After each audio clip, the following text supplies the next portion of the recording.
Hello, hello, friends of the Marcy Minute. I am so glad to be finally getting to my recap. Let's get to it. So, episode 6 was, I would say, probably one of the most intense episodes of the season. Clearly, there are many sides to all of our personalities, including mine, and I think some people were like, Marcy was so cool at the beginning and now she's so mean or she's so dramatic or whatever. She's so fat. I think I've pretty much been the same size the whole season, but I think my attitude is definitely changing. As you can tell, I'm getting more and more exhausted, more and more annoyed. I've never lived away from my parents, so to all of a sudden be thrown into this sorority in some sort of horror hell house is really awful. And on top of which, you're putting all these personalities together that would never, ever, ever choose to live together. So a couple of the things of this episode that I think are really important to talk about are we're there for a week. So what you see is 42 minutes of a whole week. So a lot happens between point A and point B. Like how last week Amy and I were fighting and this week we're BFF. We're seeing eye to eye. That's like everything in the house. One moment someone's really annoying you, the next you seem to get it together and you're okay.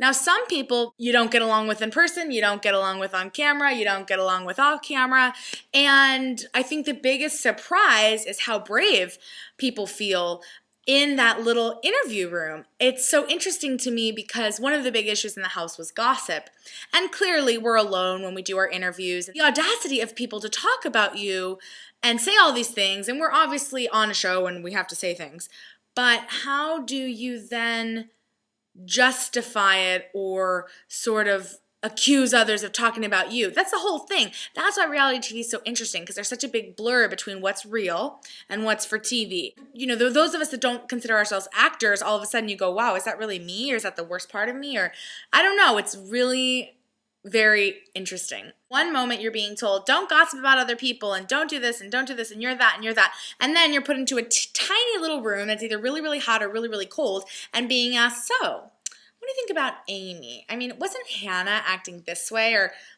so Jessica. You know, so you're almost there to gossip. Obviously, I had problems with Hannah. That's besides the point. We were not seeing eye to eye.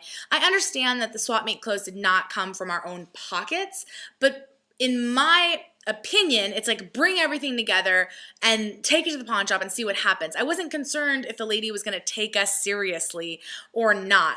Also, if Hannah's so rich, why does she know so much about resale? The other point was I didn't like the way she was making people feel like they were less than, or rather that their clothes wasn't good enough. And I felt like, take it all. Who cares? I mean, people are trying to give. They're trying to give from their heart. I mean, at one point, Nadia even gave her booty shorts. Her booty shorts. If she was wearing those as much as she was in the house, you know she loved them, okay? So for her to sacrifice those booty shorts, whether they were from American Eagle or they were freaking Joe's Jeans or Sevens, doesn't matter. The fact that she gave them from the heart, I think we should have taken them. I think we should have at least appeased the giver. And lastly, I had a huge issue with Laura this week. And, you know, Laura obviously didn't live with us in the house. I mean, group therapy was one night of an entire week. So we didn't see Laura all the time. So I obviously needed to get my, words out while I had her in the room.